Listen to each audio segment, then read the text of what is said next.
Okay, so just a disclaimer, if you hear any popping sounds in the background, that is fireworks. My neighbors are getting a little trigger happy with it, I guess. Anyway, hello everyone, this is Princess Anime 64, and welcome back to the City of Final Fantasy Opera Omnia JP. We're going to be talking about the Infiltration report that we got for July of 2020. And as usual, all of the information that I got below from the the translations that I got from the Infiltration report. I'll leave a link below to the Opera Omnia Facebook page. All this was provided by Facebook user Leobob. I'll leave a link below to the Facebook page, and I'll leave a link below to Dissidia database and to the Twitter page so that you can see for yourself what else we will be getting.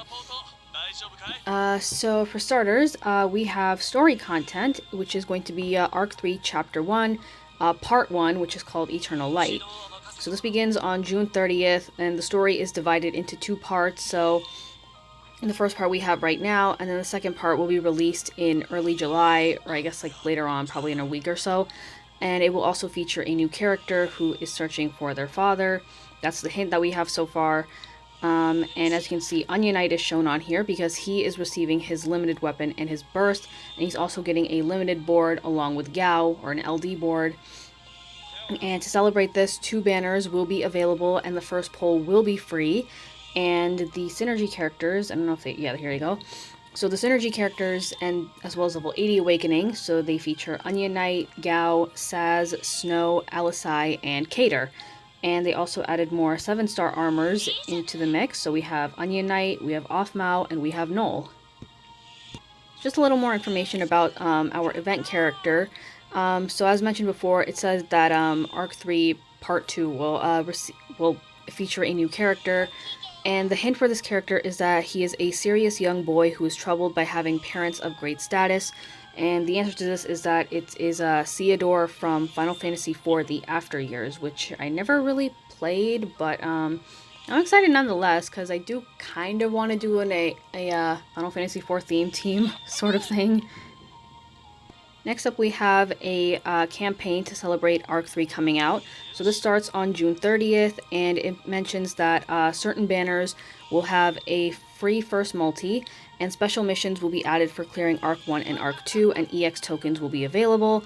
The details will be announced, though, at a later date. It's going to be in another campaign notice, though, so not so much right now, but details will be given at a later date. Next up we have a Divine World of Illusions support campaign. So this starts on June 30th, and the synergy characters, or the super synergy characters that we have here, are the same characters that were featured for Arc 3. And more details are going to be announced at a later date. That's pretty much all that they wrote here.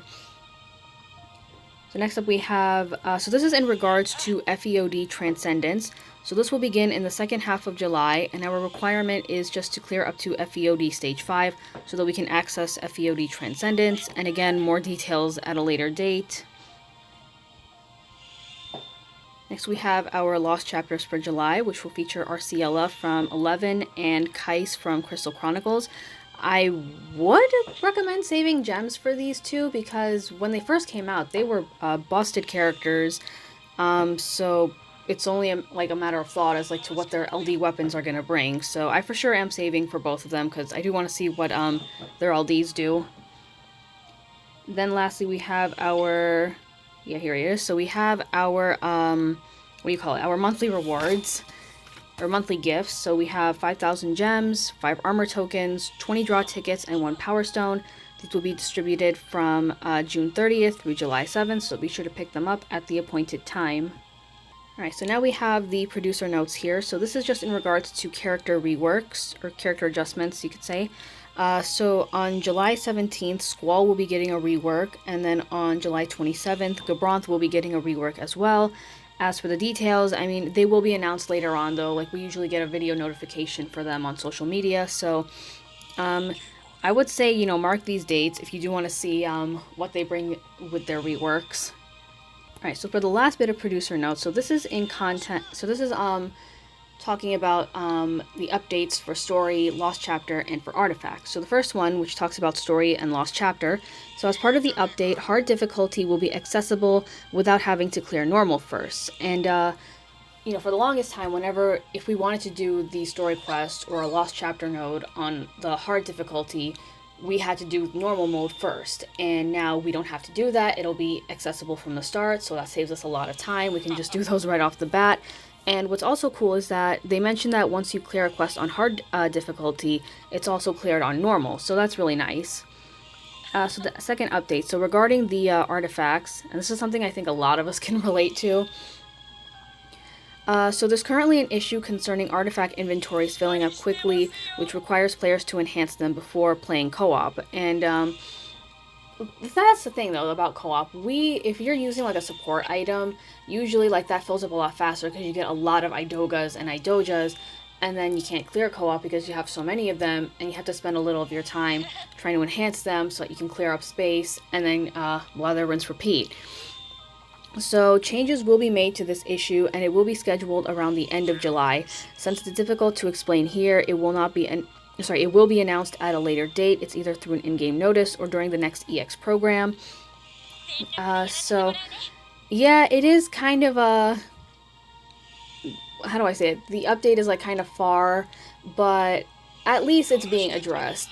That's what I'd like to see.